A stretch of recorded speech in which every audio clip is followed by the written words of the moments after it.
Fíjese hasta dónde llegan los fallos nuestros, hermano, en que podemos contaminar y ser la causa de los problemas de otros. Salir de Egipto le sirvió a Abraham de lección para que aprendiera a esperar en Dios en el lugar que Él le había mostrado.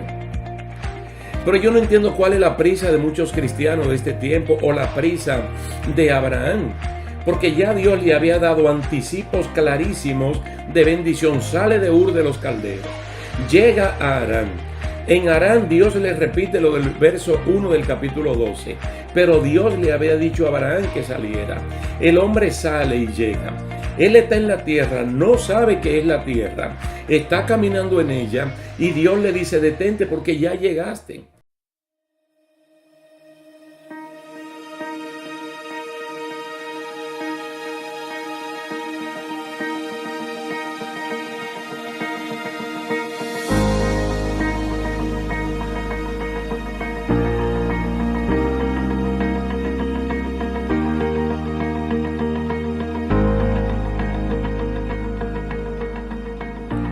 ¿Qué tal? Dios les bendiga, mis queridos hermanos. Aquí estamos en una entrega más de esta serie de estudios bíblicos entrenados para vencer.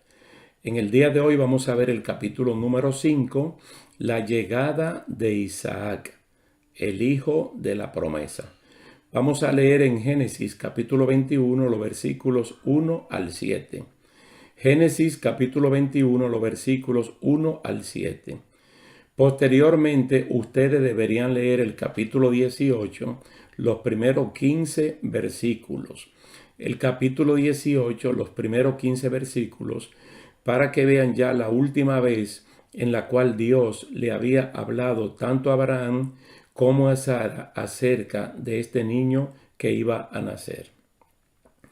Es con el capítulo 18, 1 al 15, que realmente comienza el 21 del 1 al 7. Y ustedes se dan cuenta inmediatamente. Dice: visitó Jehová a Sara como había dicho, e hizo Jehová con Sara como había hablado. Todo el cumplimiento de este versículo 1 está como promesa en el capítulo 18, versos 1 al 15, que no lo vamos a leer aquí, sino que ustedes lo van a leer posteriormente. Continuamos entonces con el verso 2. Y Sara concibió y dio a luz, y Sara concibió y dio a Abraham un hijo en su vejez, en el tiempo que Dios le había dicho. Y llamó a Abraham el nombre de su hijo que le nació, que le dio a luz Sara, Isaac. Y circuncidó a Abraham a su hijo Isaac de 8 días, como Dios le había mandado. Y era Abraham de 100 años cuando nació Isaac, su hijo.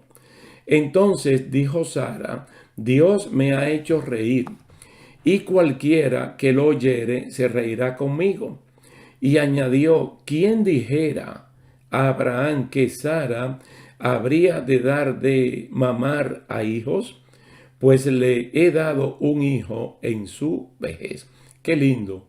En una ocasión, predicando de este tema, le llamamos un milagro que produjo risa. Porque de verdad, todo el capítulo 18, los primeros 15 versículos, cuando Dios estaba hablando con Abraham, dice que Sara estaba en la otra tienda y ella estaba escuchando. Entonces, cuando el ángel le dijo a Abraham que iba a tener un hijo el próximo año, Sara se estaba riendo. Y luego que el ángel le dijo que Sara se rió, ella negó, y ahí hubo un pequeño dime y direte entre el ángel y Sara. Pero realmente ella se rió, y aquí cuando ya nace su hijo, ella lo confirma, que todo el mundo se iba a reír porque es un milagro que produce risa, que una mujer de 90 años de edad entonces pueda tener, primero salir embarazada y luego tener un niño completamente sano y estable. Esta llegada de Isaac se da cuando realmente Abraham y Sara ya no lo esperaban, pues sus posibilidades vitales de engendrar hijos se habían agotado con el paso del tiempo.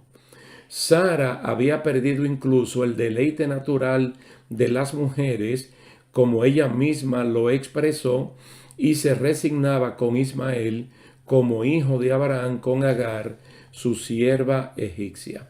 Era como una especie de consuelo, pero los planes de Dios han de cumplirse.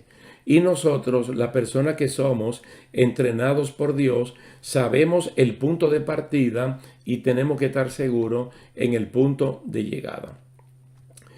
La llegada de Isaac viene precisamente después de cruzar la frontera de la bendición al creerle a Dios lo que le estaba diciendo y circuncidarse tanto Abraham con 99 años como su hijo Ismael con 13. 99 años tenía Abraham cuando obedeció a Dios con respecto a la señal de la circuncisión, una especie de señal de creencia que confirma el pacto con Dios. Y al año siguiente, cuando tenía 100 años, nació Isaac, el verdadero y genuino hijo legítimo de la promesa de Dios con Sara, su esposa, y no con Agar. Como Sara se había reído de la promesa de que ella iba a dar a luz un hijo con la edad y la esterilidad que tenía, los vecinos se rieron y se alegraron al saber que Sara había dado a luz a Isaac. Habría que oír los comentarios de ese entonces, en ese momento, con respecto a este nacimiento. Risas más que otra cosa al saber que una mujer de 90 años había dado a luz a un niño sano, normal y fuerte como Isaac. Es decir, la llegada de Isaac no fue solamente de bendición para la familia, sino para el vecindario también. En el pregón de que una mujer de esa edad había dado a luz a un hijo, en contra de todos los pronósticos humanos y en contra de la ciencia humana, hizo que la gente asociara esto con la promesa que Dios le había dado a esta pareja. Pues cuando el hombre le preguntaban por su nombre, él decía: mi nombre es Abraham, padre de muchedumbre, sin tener ningún hijo. Para usted y para mí, incluso en el día de hoy, el nombre de Abraham es un nombre bonito. Pero la palabra Abraham, ese sonido Abraham en hebreo, ellos no lo ven como Abraham, como usted y yo lo vemos ahora, sino padre de muchedumbre. Él lo que decía era: mi nombre es padre de muchedumbre. Entonces la persona quería ver dónde estaba la muchedumbre y no tenía ningún hijo. Y lo más probable es que ellos le dijeran que era una promesa de parte de Dios. Ahora hay un pregón en la comunidad donde viven Abraham y Sara, y la gente está asociando el nacimiento de Isaac con las promesas de Dios. Las bendiciones de Dios se hacen patentes hasta el nivel de que todos se enteran de ellas. El hecho de tener un hijo hace que Sara acepte con buen gusto cualquier comentario jocoso o de mal gusto con respecto a su sexualidad a esa edad. Tanto Sara como el caso de Elizabeth, la esposa del sacerdote Zacarías en el Nuevo Testamento, ambas mujeres se refugiaron en sus casas cuando quedaron embarazadas a tan alta edad. Dios le lleva la contraria a lo que la gente piensa cuando se encierran en lo negativo. Incluso a la misma Elizabeth le llamaban la estéril. Ese fue el apodo que la gente le puso. Pero luego que se sabe que tanto Sara como Elizabeth están embarazadas, que astutamente se recluyen en su casa, comienza, ¿verdad? La gente puede hablar los riesgos de tener un hijo que sea deforme o enfermo. A esas edades, pues, la ciencia dice que esa es una posibilidad. Pero recordemos que Dios es el maestro de lo imposible y que cuando Él dice algo se tiene que cumplir. Se tiene que cumplir porque no hay fallas, no hay errores en lo que el Señor promete. Entonces Dios llamó la salud en este niño de tal manera que si uno se adelanta a la vida de Isaac, uno se va a dar cuenta que él vivió 180 años. Y si uno se adelanta a la vida de Abraham, Abraham en este momento tiene 100, pero él va a vivir 75 años más. Quiere decir que este niño que nació en un tiempo ya tardío va a vivir 5 años más que su papá, que vivió 175, entonces Isaac vivió 180 años. Entonces es una tremenda bendición porque vivió 53 años más que su mamá. Vivió 53 años más que su mamá. Usted lo puede ver en Génesis capítulo 23, 1, el caso de Sara, la edad de Sara, el 25, Génesis 25, 7, la edad de Abraham, y el 35, 28, la edad de Isaac. Que conste que toda la Biblia no da la edad de ninguna mujer, excepto la de Sara, pero la da cuando muere. Y la edad de esta mujer, en el capítulo 1 de Lucas, Ana, profetiza, pues te dan algunos datos ahí imprecisos para uno llegar a la conclusión de qué edad tenía. Se casó siendo virgen, vivió 7 años con el marido y llevaba 85 de viuda. No sé por qué, pero la misma Biblia respeta mucho la edad de las mujeres. Incluso se puede decir que Isaac no fue superado en longevidad por ninguno de sus dos hijos, ni por los nietos tampoco. Recuérdense que posteriormente Isaac, el hijo de la promesa, se va a casar con Rebeca y van a tener 20 años después de su matrimonio una parejita de mellizos, a Jacob y a Esaú, o mejor dicho, a Esaú y a Jacob. Y ninguno de los dos llegaron a vivir el tiempo que él vivió. Todo esto yo se lo digo para que ustedes crean que en este entrenamiento que Dios nos está dando para vencer, Dios sabe lo que está haciendo. Y aunque la ciencia, la gente, digan lo que digan, una mujer que sale embarazada con más de 40 años de edad para el primer embarazo, que corre riesgo de esto y lo otro, si Dios promete, miren, todo va a salir bien. Entonces uno se pregunta cómo pasar la frontera de la bendición cuando Dios pide sacrificar el bien más apreciado que tenemos. Cómo establecer los límites entre aquellos que no entienden los planes de Dios y ubicarlos en su justa posición.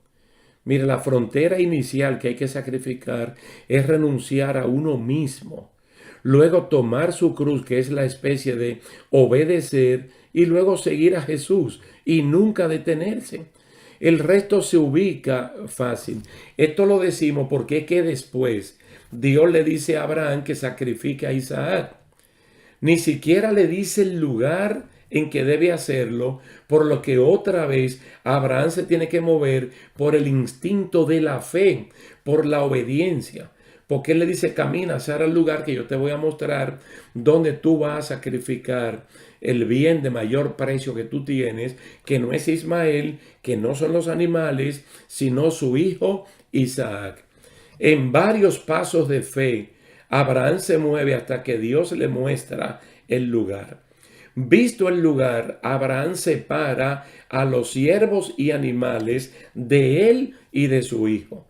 Porque Dios no trató con los asistentes de Abraham. Dios trató con Abraham. Y es un hombre que está bien experimentado en esto.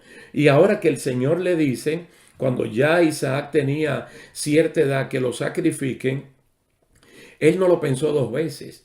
Y él fue a hacerlo a sabiendas de que sacrificando a Isaac, él volvía con él. Dice, yo hago lo que tú me dices, pero yo sé que tú me lo vas a dar de nuevo. Entonces Abraham separó los siervos de él y de sus hijos, lo deja y él avanza hasta el lugar que Dios le muestra. Entonces, para cruzar la frontera y obtener la bendición de Dios, hay que unirse con las personas que entienden el plan de Dios y que en relación padre e hijo avancen sin mayores comentarios, solamente creyéndole a Dios. Y hay muchísimos casos en ambos testamentos de personas que se asocian porque tienen en común la misma fe, la misma fe. Por ejemplo, los siervos no conocen los secretos de su Señor. Y si lo conocen, no lo entienden, pues son siervos. A usted y a mí Jesús nos promovió de esclavos a hijos y nos prometió heredar igual que Él con relación al Padre. También nos prometió que íbamos a estar enterados de todas las cosas del Padre. Quiere decir que Dios nos trata a nosotros de la misma manera como trató a Abraham. Ahora pensemos que en el monte Moriah es que Abraham llega a la cúspide de la fe. Su mayor entrenamiento para triunfar fue ese. Y por eso usted ve el nombre de Abraham dentro de la lista de los héroes de la fe en el capítulo 11 del libro de Hebreos. Allí él entendió que él podía matar a su hijo. Él con su propia mano lo podía sacrificar. Pero mediante la fe ya madura, estable, y la fe que es un planeamiento con resultados positivos, él sabía que a su casa, donde estaba Sara, él volvía con Isaac. Él sabía que Dios se lo iba a devolver sano y salvo por el efecto de la resurrección inmediata. En el pacto de sangre de Dios con Abraham, cada cual entiende su parte. Yo lo entrego como tú me ordenaste y tú me lo devuelves vivo de acuerdo con tu promesa. Ese es el convenio, diría Abraham hablando en un monólogo para sí mismo, pero hablando mediante la fe. Entonces, mientras Abraham tiene su único hijo con Sara y el segundo en orden con respecto a Ismael, Nacor, el hermano de Abraham que se quedó en Harán, que bíblicamente no encontramos que tuviera ninguna promesa de parte de Dios, ya tenía 8 hijos con su legítima esposa Milca y 4 con una concubina llamada Reuma. 12 en total, según dice Génesis 22 al 24. ¿Sabe por qué yo le digo esto? Porque Abraham es el de la promesa, no Nacor. Y en el momento que Abraham tiene su único hijo legítimo, Isaac, y a Ismael 2, ya el que no tiene promesa tiene 12. Como para uno pensar, ¿es mejor seguir el camino de Dios o el camino de los hombres? No, es mejor la bendición de Dios. Una bendición o una alabanza que venga de parte de Dios y no de parte de los hombres. Mire, teniendo Abraham el hijo de la promesa, Dios le pide que lo entregue para sacrificio.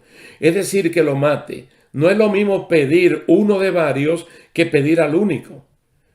Entonces la acción de Abraham definió la forma bíblica de lo que es verdaderamente la adoración a Dios. No es solo alabar el nombre de Dios u orar en el nombre de Jesús. Adorar es obedecer. Es obedecer la palabra que sale de la boca de Dios. Es honrar su palabra. Ese es el nivel más alto de la adoración. Cuando se refiere a dar, el dar se puede hacer como un acto de adoración. Por eso es que usted ve que los creyentes de Macedonia y los creyentes de Filipos expresaron la adoración a Dios dando de los bienes que tenían.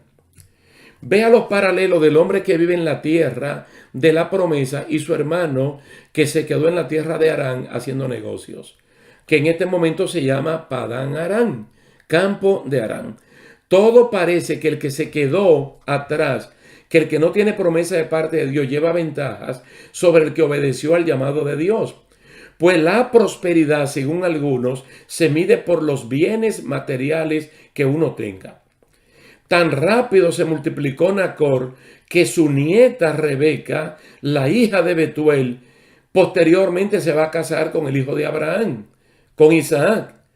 Cuando Nacor tiene nietos y tal vez bisnietos, Abraham únicamente tiene 2 hijos, a Isaac y a Ismael. Como los años de Abraham se pueden rastrear hasta cierto punto en las narraciones del libro de Génesis, hallamos que las personas que les creen a Dios tienen historia que contarnos, como por ejemplo, esto que ya es repetitivo en esta serie de estudios. Cuando Taré tenía 70 años, engendró a Abraham y engendró a Nacor y Harán, sus 3 hijos varones que menciona la Biblia. Que cuando Dios los llama a salir de Harán para ir a Canaán, Abraham tenía 75 años. Que a los 86 años engendró a Ismael, más o menos 10 años después de estar en la tierra de Canaán, esperando la promesa. Que a los 99 años se circuncidó y a los 100 años le nació Isaac. Yo le estoy diciendo esto para que ustedes vean que son puntos históricos que hay en la vida de las personas que Dios llama. Y en cada punto histórico hay un entrenamiento para triunfar. Tú sabes el día cuando Dios te llamó, o tú sabes el tiempo en el cual tú fuiste añadido a una familia de la fe, porque naciste de padre y madre cristianos. el día que fuiste bautizado en aguas, el día que aunque naciste en un hogar cristiano, confesaste a Cristo públicamente como Señor y Salvador de tu vida. Entonces hay puntos de referencia y hay lugares que nosotros tenemos, no siempre. Aquellos que no tienen llamado lo tienen. Mire, Abraham teniendo 127 años, cuando él tenía 127 años, se muere el amor de su vida, su esposa Sara, que teniendo Abraham 140 años, se casa su hijo Isaac con su sobrina Rebeca. Y hay consuelo por la muerte de Sara. Teniendo 145 años, muere su padre Taré en tierra de Harán a los 205 años. Muerta Sara y después que Isaac se casa, Abraham tomó para sí otra mujer y procreó 6 hijos más para totalizar 8 con Ismael e Isaac. Abraham murió a la edad de 175 años y fue sepultado por sus hijos Ismael e Isaac en la cueva de Macpela, en la heredad que Abraham compró a los hijos de Et. Entonces, cuando Abraham murió, Isaac tenía 75 años y Esaú y Jacob cada uno tenía 15 años porque eran mellizos. Aquí se completa el trío famoso que se menciona mucho en toda la Biblia, cuando Dios dice que Él es el Dios de Abraham, de Isaac y de Jacob. Pues estando los tres justos vivos, uno con 175, otro con 75 y los otros y Jacob con 15, Dios dice: yo soy el Dios de Abraham, yo soy el Dios de Isaac, yo soy el Dios de Jacob. Pero posteriormente que los tres están muertos, cuando Dios llama a Moisés, no le dice: yo fui el Dios de Abraham, Isaac y Jacob, sino que le dice: yo soy el Dios de ellos. Para probarnos que Dios no es Dios de muertos, sino de vivos. Con eso entendemos que tanto Abraham, Isaac y Jacob murieron para los hombres, pero no murieron para Dios. ¡Qué bueno es el Señor! ¡Aleluya! Abraham obtuvo bendiciones, por ejemplo, sobre Nacor, su hermano. Isaac tuvo la bendición sobre Ismael y Jacob la tuvo sobre Esaú. Todas las personas que pasan por la línea de descendencia de bendición tienen una historia buena que contar. Tienen fecha, tienen hechos y tienen lugares. Nosotros mismos, usted y yo, podemos contar el testimonio. Podemos pasar el domingo al frente y contar un testimonio con fecha, con lugar y con hechos. No así los descendientes de Caín. Toda esa gente perecieron en el diluvio. Ni Nacor, ni Ismael, ni Esaú. Es muy poco lo que tienen que contar. Este es uno de los puntos de mayor importancia en aquellos que se perfilan hacia la tierra de la bendición. Abraham pudo ver su simiente inmediata en la persona de su hijo legítimo Isaac, así como la cadena de bendición en su nieto Jacob. Abraham pudo ver también en visión su simiente definitiva y específica, que era Jesús. Aunque Nacor llevara una aparente ventaja prolífica en contra de su hermano Abraham, es en la simiente de Abraham que todas las familias de la tierra serán bendecidas. Es así como la llegada de Isaac viene solo a confirmar las promesas de Dios a Abraham, pues muerto Abraham, estando solo Isaac, Dios le repitió a Isaac las mismas palabras de promesa profética a él, diciéndole: multiplicaré tu descendencia como las estrellas del cielo y daré a tu descendencia todas estas tierras, y todas las naciones de la tierra serán benditas en tu simiente. Génesis 26:4. Dios hablándole a Isaac, ya no hablándole a Abraham.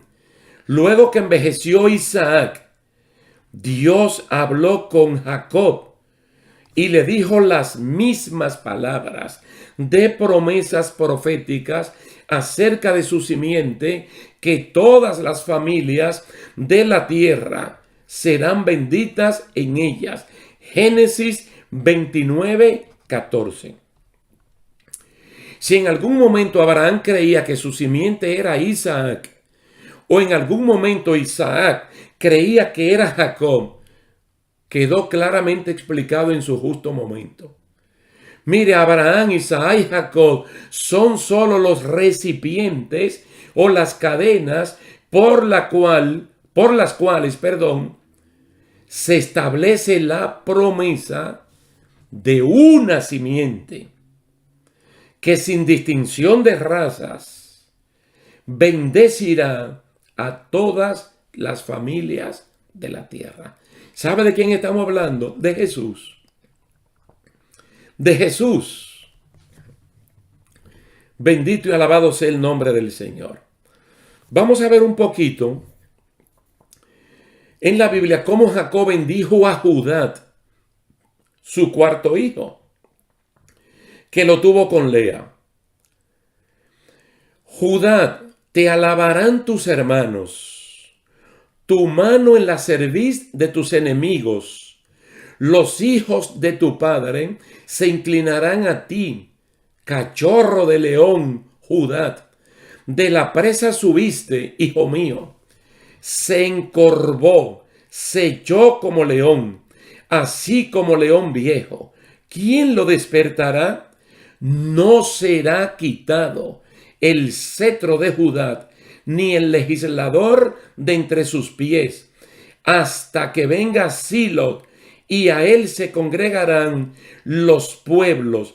Génesis 49, 8 al 10. Escuche bien.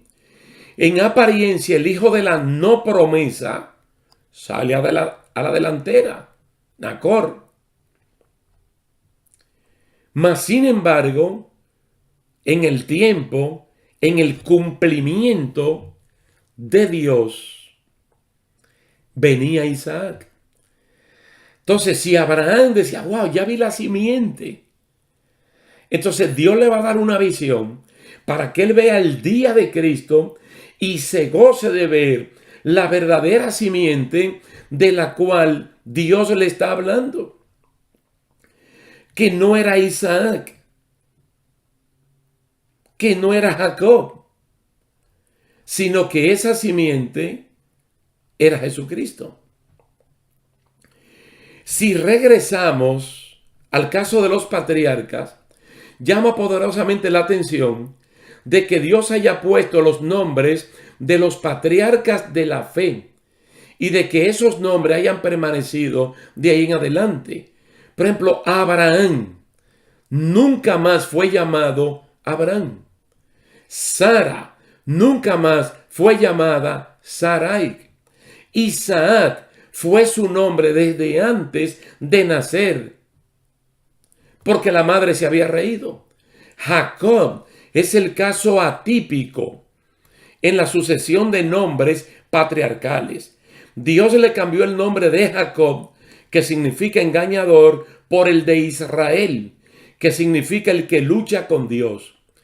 Y aunque permanece el nombre para la nación de Israel, sigue firme el nombre personal de Jacob. ¿A qué se debe esto? ¿Habrá alguna relación de Esaú, que fue llamado Edom y se quedó con su nombre de Esaú? ¿Por qué Jacob se queda con el nombre de Jacob cuando Dios le puso el nombre de Israel? Fíjate que hay cosas en los patriarcas que de verdad no podemos ir más allá de las escrituras, pero llaman poderosamente la atención de que Dios le cambie el nombre por Israel. Y todavía en el mismo Nuevo Testamento nosotros vemos a Jesucristo refiriéndose siempre a esa trilogía de patriarcas con el nombre de Jacob como Jacob. Todo para hacernos entender el momento en el cual Dios llama a esta persona.